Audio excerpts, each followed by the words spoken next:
नमस्कार विद्यार्थी मित्रांनो, मी मीरा भोपाळे स्वागत करते तुमचं जय हिंद पाठशाला या यूट्यूब चॅनलमध्ये। आज आपण विज्ञानाच्या नोट्सचा अभ्यास करणार आहोत। चला तर मग सुरुवात करूया आजच्या व्हिडिओला। आज आपण वनस्पती सृष्टीचं वर्गीकरण पाहणार आहोत। त्या अगोदर आपल्याला काही माहिती असणं गरजेचं आहे, जसं की अरिस्टॉटल हे फादर ऑफ बॉटनी म्हणून ओळखतात।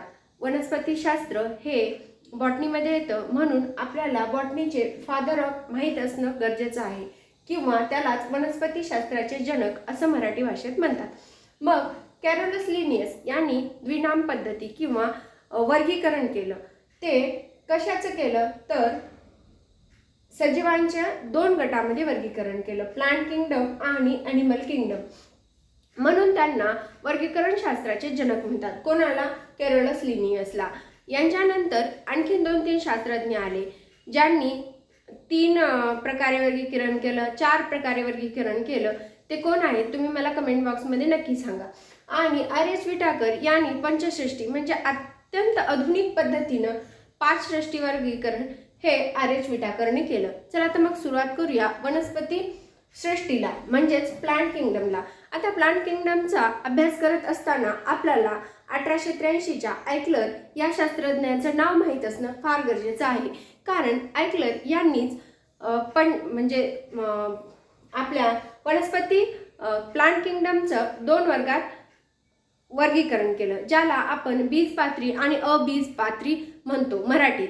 आणि इंग्लिशमधले नावं आपण पाठ ठेवणं फार गरजेचं आहे, कारण आपल्याला आयोग इंग्रजीमधल्या नावानुसार प्रश्न विचारत असतो। त्यानुसार क्रिप्टोगॅम्स हे याला आपण अबीजपात्री म्हणतो। क्रिप्टो ह्या शब्दाचाच अर्थ असा होतो की हिडन किंवा लपलेलं, आणि फिनेरोग्रॅम्स या शब्दाचा या शब्दाचा अर्थ असा होतो की व्हिज्युअल। फिनेरोग्रॅम्स म्हणजे बीजपात्री। म्हणजे आपल्याला असं सांगता येईल की वनस्पती सृष्टी म्हणजे प्लांट किंगडम असं वर्गीकरण कॅरोलस लिनियसने दिलं, पण ह्या प्लांट किंगडमला 2 वर्गात वर्गीकरण केलं ते आयक्लर या शास्त्रज्ञाने 1883ला। मग ह्यांनी सांगितलं बीजपात्री आणि अबीजपात्री।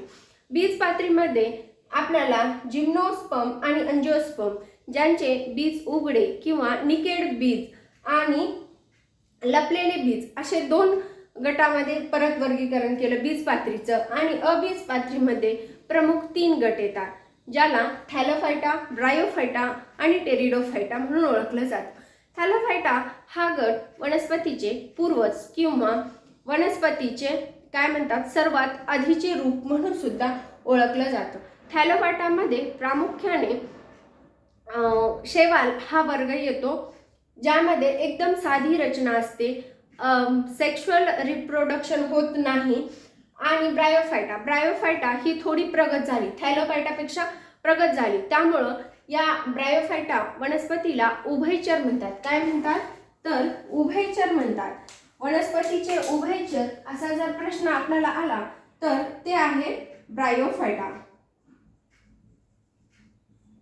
आणि टेरिडोफायटामध्ये मग मात्र खूप प्रगती झाली। यांना मुळं,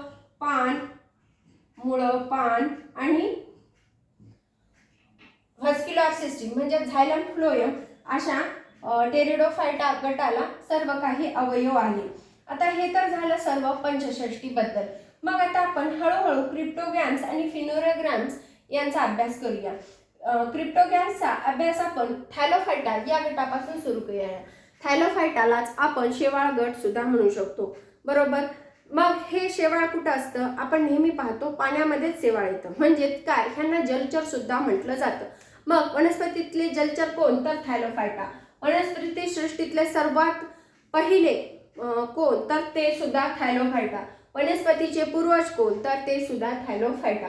मग यांना काय असतात?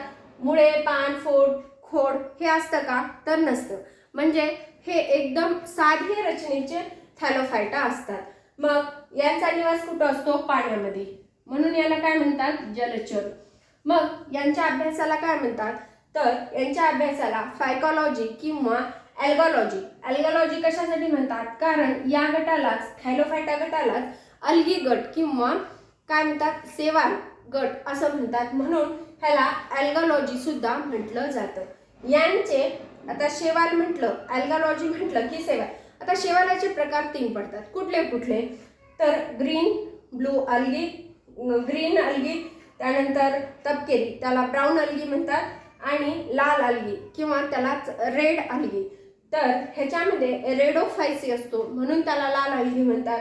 आणि त्याचबरोबर क्लोरोफिल ए आणि बी हे ग्रीन अल्गीमध्ये असतं. ग्रीन अल्गी प्रामुख्याने स्टार्चनी बनलेली असते. कशाने बनलेली असती? स्टार्चनी बनलेली असती.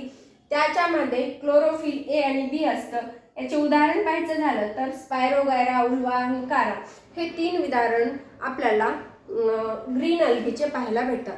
त्यानंतर थोडीशी प्रगती रचना झाली त्यांच्यामधलीच, मग ते तपकिरी झाले आणि ह्याच्यामध्ये क्लोरोफिल ए आणि सी आला. सगळ्यात महत्त्वाचा घटक म्हणजे तपकिरी अल्गीमध्ये फिकोझॅन्थिन हा येतो. फिकोझॅन्थिन त्यामुळंच फिकोझॅन्थिनमुळंच याला तपकिरी कलर प्राप्त होतो, तपकिरी अल्गीला किंवा तपकिरी शेवालाला. त्यानंतर अन्न म्हणून सुद्धा उपयोग आपल्या शेवालाचा केला जातो, ज्यामध्ये लॅमिनेरिया आणि मॅनिटॉल हे 2 आपल्याला काय म्हणतात सत्व भेटत असतात ह्या अल्गी गटातील वर्गाला अन्नसाठ्यातून. लॅमिनेरिया आणि सर्गॅसम हे तपकिरी शेवालाचे 2 प्रकार आहेत. त्याचबरोबर आता लाल शेवाल किंवा त्याला रेडोफायसी अल्गी असं सुद्धा म्हटलं जातं, ज्यामध्ये फायको इरिथ्रिन हा घटक असतो आणि ज्याचे उदाहरण आहेत जेलिडियम आणि ग्रॅसेलिया. बरोबर. मग हे सर्व उदाहरणे सुद्धा आपल्याला पाठ करणं गरजेचं आहे. मग भारतातील शेवालशास्त्राचे जनक म्हणून कोणाला ओळखलं जातं तर एफ.ई. फिटर्स यांना भारतातील शेवालशास्त्राचे जनक म्हणून सुद्धा ओळखलं जातं. पृथ्वीवरील सगळ्यात जास्त प्रकाशसंश्लेषण कोणता वर्ग करतो असा प्रश्न आला तर तो आहे शेवाल किंवा अल्गी. हे 90% पृथ्वीवर प्रकाशसंश्लेषणाचं कार्य करतात, ज्यामुळं काय होतं तर आपल्या पृथ्वीवरील किंवा वातावरणातील CO2ची वाढ होत असते. त्याचबरोबर 70+ जाती अशा आहेत शेवालाच्या ज्याचं अन्न म्हणून उपयोग केला जातो. आपण ज्या वेळेस आपलं जे काही रॉकेट असतं जे स्पेसमध्ये पाठवतो त्यावेळेस आपण त्यांना अन्न म्हणून काय देतो तर त्यांना अन्न म्हणून शेवाल दिलं जात असतं. आणि ते वेगवेगळ्या प्रकारचे शेवाल असतात, त्यांचे सुद्धा नावं आपण पाठ करणं गरजेचं आहे, कारण ते सुद्धा नावं आपल्याला परीक्षेत विचारलं जाऊ शकतं. कारण काय म्हटलं जातं की प्रश्न असा येऊ शकतो की रॉकेटमध्ये जे आपण शेवाल पाठवतो त्या शेवालाचं नाव काय असं, किंवा जी अल्गी पाठवतो त्या अल्गीचं नाव काय, किंवा डॅश डॅश ही अल्गी रॉकेटमध्ये अन्न म्हणून वापरलं जातं, ते सुद्धा पाठ करणं खूप गरजेचं आहे. त्याचबरोबर अगर अगर जेल आणि ॲस्लॅजिन या 2 गोष्टीसाठी सुद्धा शेवाल शेवालाचा उपयोग होत असतो. आता यानंतर आपण थॅलोफायटा पाहिलं. यानंतर आपण ब्रायोफायटा म्हणजेच वनस्पतीचे उभयचर याचा अभ्यास करणार आहोत. शेवटी सगळ्यात महत्त्वाची गोष्टी लक्षात ठेवायच्या. हे गट हे कुणी केलं तर पृथ्वीचं प्लांट किंगडममध्ये 2 बीजपात्री वर्गीकरण कोण केलं? ॲल्कलर. आणि प्लांट किंगडम आणि ॲनिमल किंगडम हे कोण केलं तर कॅरोलस लिनियस. आणि बॉटनीचे जनक कोण म्हणून विचारलं तर ते सुद्धा अरिस्टॉटल आहेत. ह्या गोष्टी छोट्या छोट्या आहेत पण ह्या पाठ करणं खूप गरजेचं आहे.